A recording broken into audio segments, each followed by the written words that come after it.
And I've talked to a lot of other dealers over the years, and they think we're nuts. In fact, my accountant yells at me all the time. He says, you spend too much money reconditioning and fixing up your cars. And I said, I don't care. We're selling a very premium product to an enthusiast crowd, and this is what they care about.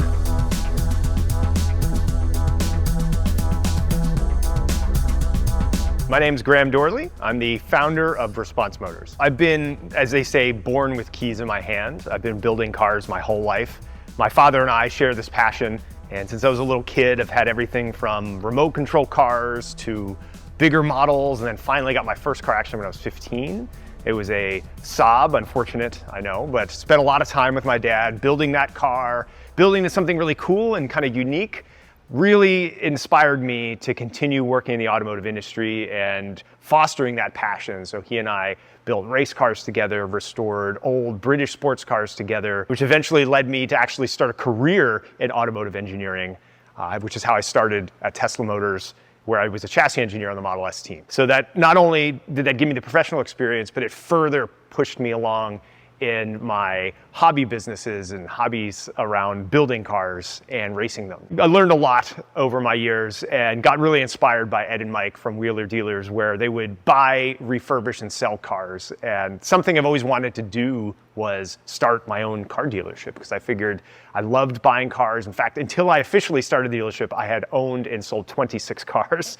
And so this is now, I was in my mid-20s. I'd gone through a lot of cars and hobbies. I figured, well, if I'm gonna do this, maybe make it a business. And so I started with a car that I had. I had a Porsche that I had purchased. It was a 996, just like the one behind us there. And I sold that car, went and took dealer training, opened up a little store with a roll-up door. It was about 1,200 square feet, and thus was founded Response Motors in 2015. I was a mechanic servicing all the vehicles, listing them, dealing with the customers, and I did that for many years. But the passion was so much that I would spend all my free time working on these cars, nights and weekends, and growing the business. So here we are in 2023, and we're now sitting in a 12,000 square foot facility. We have a full staff here of salespeople, service technicians, detailers. We have office administrators, and really the business has boomed. In inventory, you can see behind me, we have a collection of exotics and kind of specialty cars. What really makes us interesting, though, is we're enthusiasts. I'm a very genuine person, and I'm a deep enthusiast. And to me, it's extremely important that all of our customers see that enthusiasm and that genuineness here. And so when our customer brings in their car, comes to buy a vehicle from us, they meet us, they talk to us, and they realize very quickly that we love these cars. And that's our passion. So we want to talk to our customers about cars.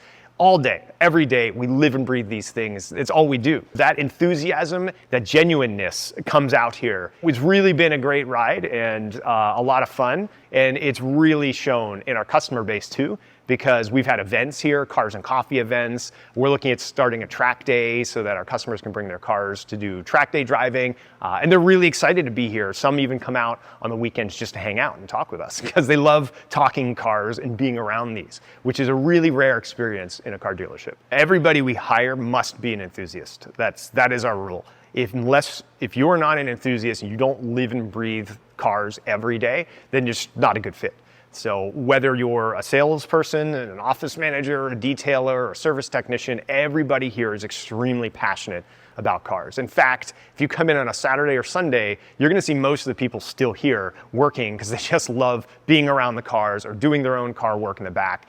That's all we do all day, from early in the morning till late at night, evenings, weekends, holidays, and everything is mainly focused around cars.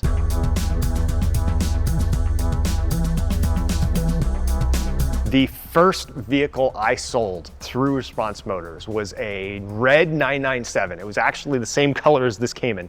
And it was an aero package 997 911S, and I sold it to a gentleman who lived locally here in the East Bay at the time.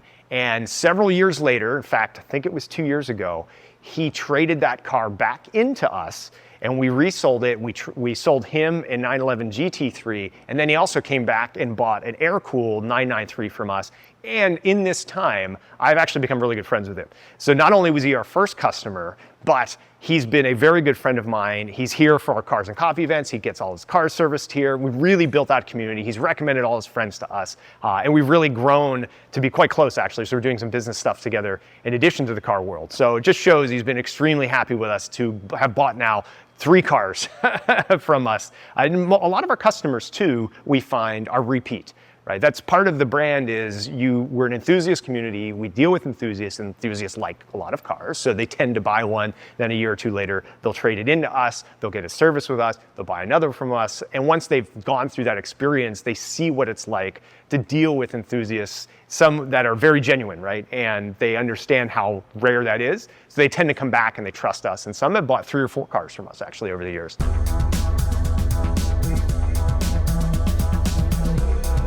If you're buying a sports car, like there's a few in here that are well over 100,000, and you're spending this kind of your hard-earned money on something, what would make you trust someone to buy a car from, right? And it's not just, oh, it's here on a lot. We take care of it for you. We have a full service center, which means we're competent mechanically, and we inspect all of our cars. I have a very high bar of everything we sell because I'm an engineer. I've set out requirements that actually are more strict than Porsche's certification requirements for CPO cars. So we go through every single car, soup to nuts, before it even hits the showrooms, everything we buy. And therefore, it really inspires confidence in people. And the detailing, every one of these cars gets fully paint corrected. And I've talked to a lot of other dealers over the years, and they think we're nuts. In fact, my accountant yells at me all the time. He says, you spend too much money reconditioning and fixing up your cars. And I said, I don't care. We're selling a very premium product to an enthusiast crowd, and this is what they care about. And it's really shown. So having that being part of the business inspires a lot of confidence in our customers. They know they're getting a really top-notch product. And then we can continue offering them those services as they own the car over the years so we can help take care of it.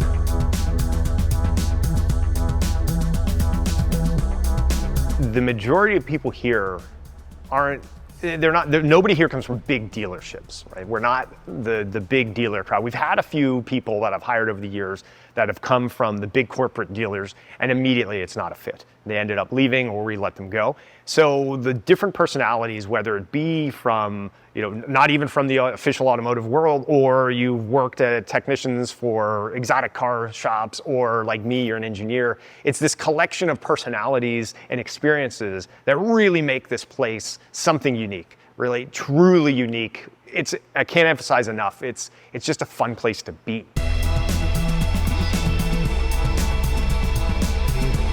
A good driving experience for me is engagement, something that's an extension of you. And this is really why we love the brands we sell so much, like Porsche or Lotus or Lamborghini or even BMW.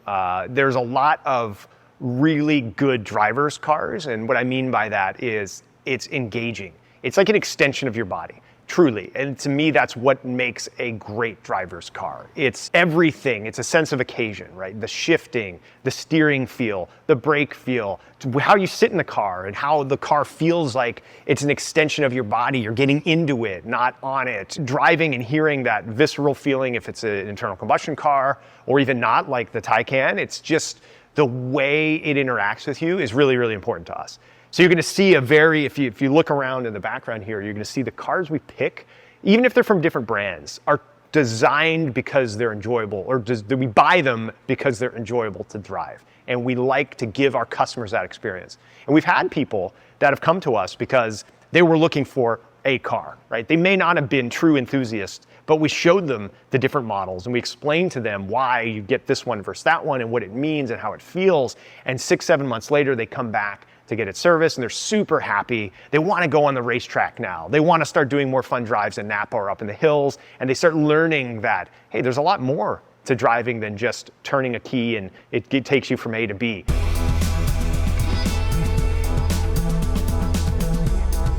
As a kid, and working on cars with my father and growing up with Matchbox toys and radio control cars and everything, it was very clear very early on that I was going to be an engineer. My grandfather actually was an exceptionally good engineer, worked on radar systems at MIT during the Second World War, developed jet engines and whatnot. So I think that apple fell into my lap at some point, but I've always really, really enjoyed science and engineering, excelled in high school at the sciences and mathematics, and went on to go to Carnegie Mellon and study engineering and physics. So I ended up being a physicist with a love and a passion for practical physics and mathematics.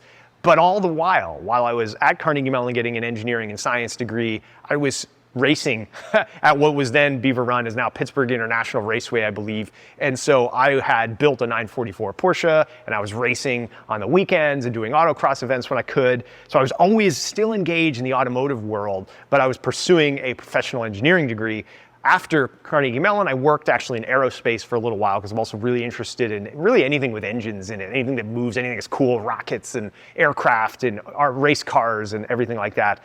But after a couple years there, I ended up at Stanford studying electromechanical design, focusing again on robotics and vehicles. So I went from Stanford to Tesla very early on. So I was hired by Elon Musk, the now rather infamous. Back then he was a little bit different, still kind of crazy, but I was very early at Tesla. I was on the Model S team, so I was hired when that was simply a blank CAD screen, if you will, and helped design from the vehicle side that vehicle from soup to nuts and bring it from a concept all the way to production, which really taught me a lot very quickly about automotive engineering and how to construct a vehicle. I was working specifically on the vehicle structure and chassis systems, which lent itself very well to my passion for racing and vehicle development. From Tesla, I then progressed into Waymo. Well, at that time it was Google, self-driving car program, then became Waymo. But my time at Waymo was mostly spent around vehicle side. So how do we make vehicles autonomous? And some might think, oh, you're going to kill the automotive industry, but actually you should be really thankful that there's people like me that worked in autonomy because we love cars. And you'd be surprised how many enthusiasts are actually in that industry. And so I spent a lot of time developing autonomous technology for vehicle platforms and really understanding how to design vehicles to eventually become more autonomous. But the whole time I was still running on the side the business, the Response Motors. I was developing cars in my own garage and taking that love of automotive engineering that I'm learning now professionally into my hobby businesses. And so if you see me on YouTube talking about certain aspects of cars or chassis systems, whatever, a lot of that comes from my experience professionally as an engineer, but also a lot of it comes from racing and just trial and error over the years as well, and knowledge I've gained by really just being around cars.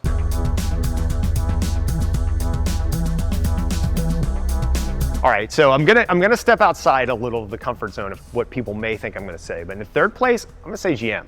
Actually, believe it or not, General Motors. And why? It's because they have really turned a corner in their engineering the last decade or so, producing some great cars. I personally have had a C7 Corvette, which I deeply appreciated and loved.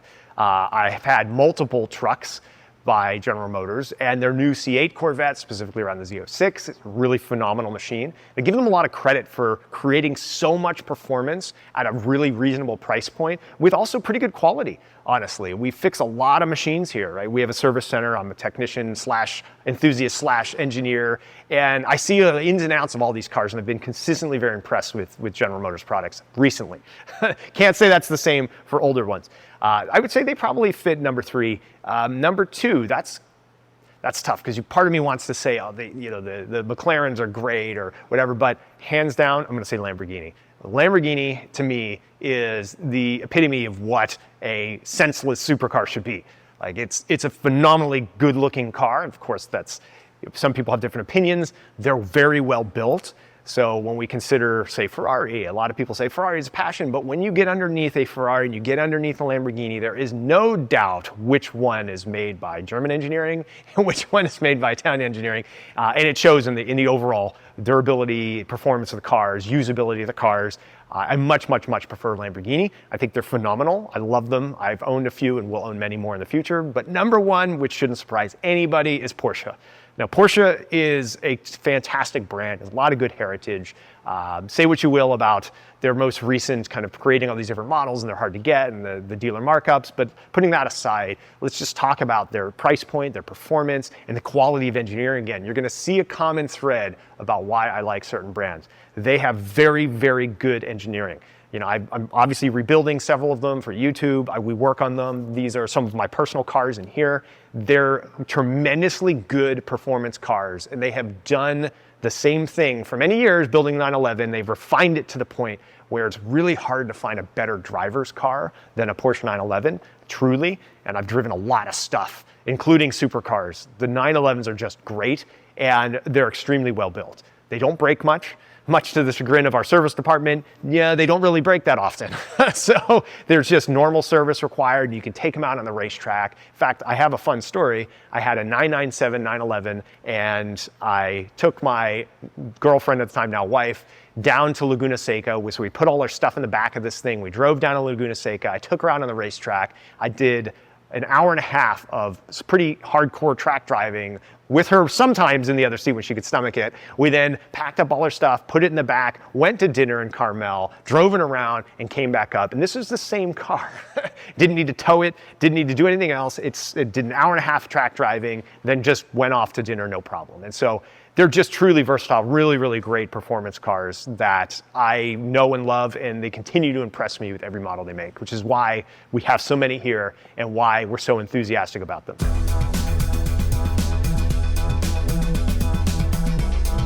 I'm a big advocate and fan of kind of unique, crazy things.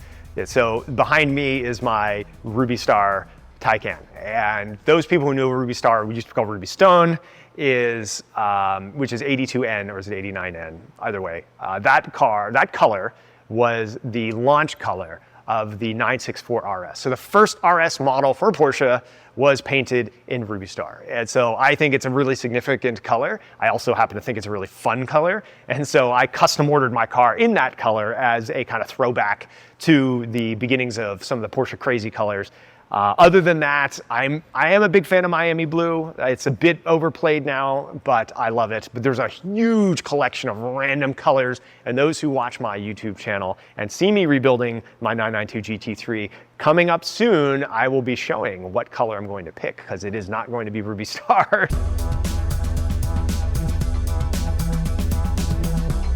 As the engineer, so you want a very practical, well-built machine, right? Something that's it fits people, it's comfortable, it can do things really well, right? You can drive it every day, but take it to the racetrack. And again, Porsches are great for this. There are better cars in some aspects, as far as maybe they're a little bit better handling, maybe they're a little bit faster. And so once you start getting into those extremes, I use Lotus as an example. I'm also a very big Lotus fan. I didn't include them in my top 3 because candidly, they're pretty poorly engineered.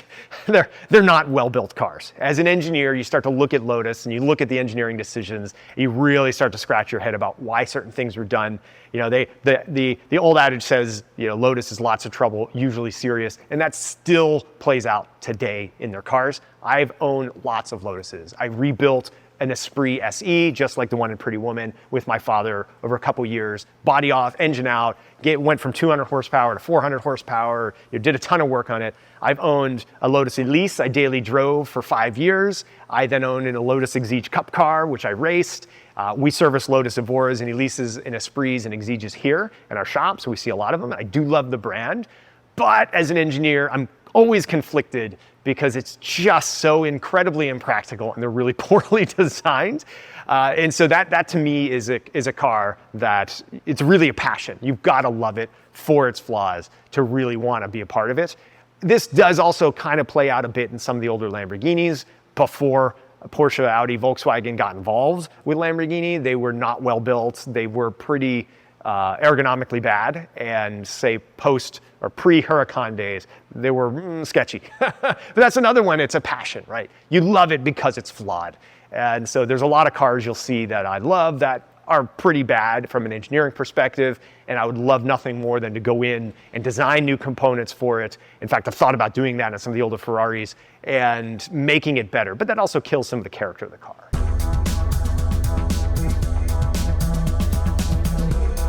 We get a fair number of people coming in the door where this is going to be their first, enthusiast car, their performance car, or luxury car, whatever you want to call it. And the first question, the obvious one, is what's your price point? That's the big one, because the market's huge. Even when you get into the higher end market, it's still a vast market. You could spend $60,000, you can spend $3 million. It's a very big market. So once you've kind of established, let's just assume they have a reasonable budget. This is their first performance car. They don't want to go buy a $300,000, Lamborghini or high-end Porsche or Ferrari or anything like that, or McLaren.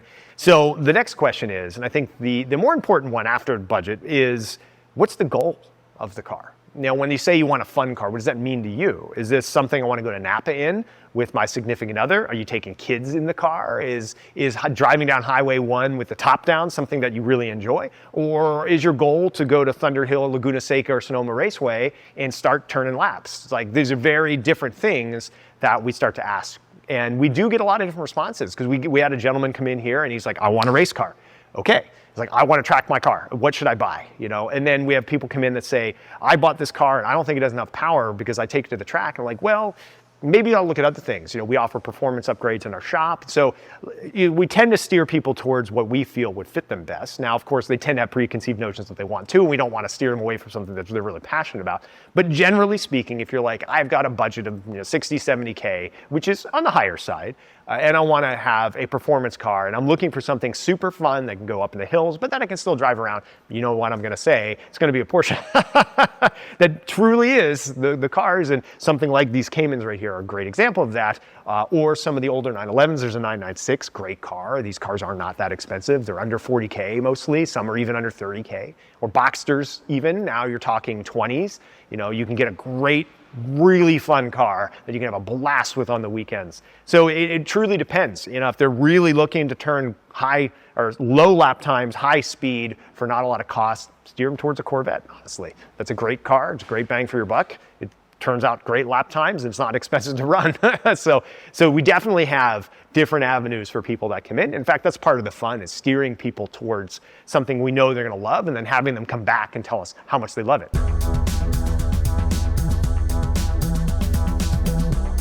My dream, as is many people here, I can, without even questioning, it's a Carrera GT. That is the car that I've always lusted after my whole life, before it even became popular, before everybody thought that, that was the coolest car to have. I loved that car.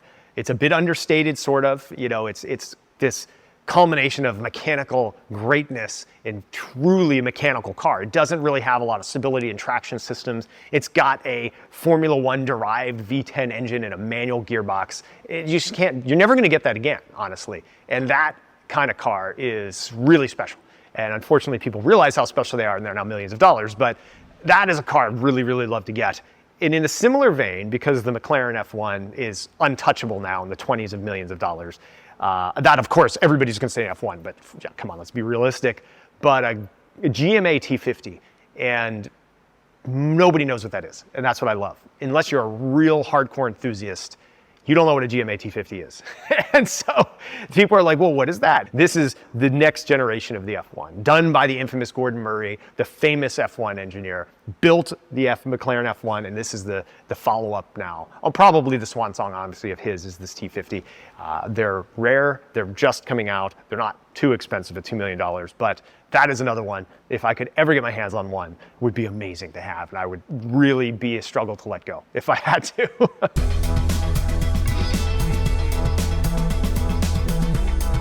I love kind of hills and nice turns, beautiful scenery where you can work the car. A lot of people think you want an extremely fast car, and it's all about horsepower and speed, and I could not disagree more. Like I've had very, very fast cars, 640 horsepower. In fact, that's my Taycan. It has 720, 740, whatever horsepower.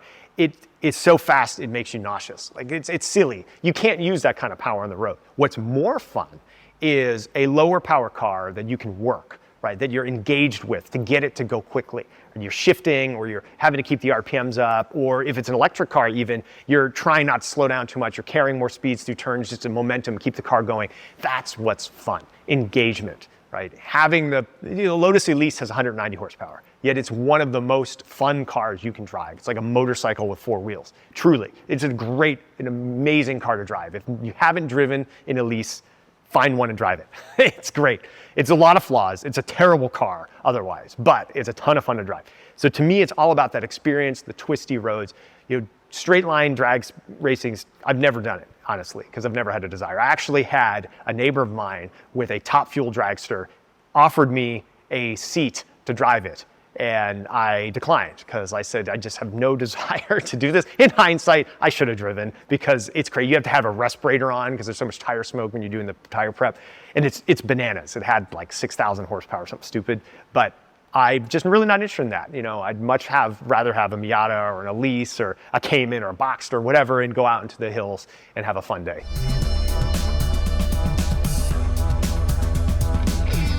So one thing I've really been trying to do is we've been around for 8 years and we've been growing pretty steadily. As I mentioned, we've got 12,000 square feet. We're trying to build up 30 to 40 cars in inventory at any given time. But what I really, really want to do is take on a franchise. So we've gotten to the point as an independent dealership where we've kind of I wouldn't say maxed out, but you definitely start to hit the ceiling of what you can do as a business. And being as legitimate as we are, we're still put in the bucket of an independent dealer, which everybody thinks you're the used car salesman with the ugly blazer and the chains and you're just sleazy. We keep getting thrown in that bucket, even though I've worked extremely hard to build up this brand and these enthusiasts. Taking on a franchise would help elevate us past that.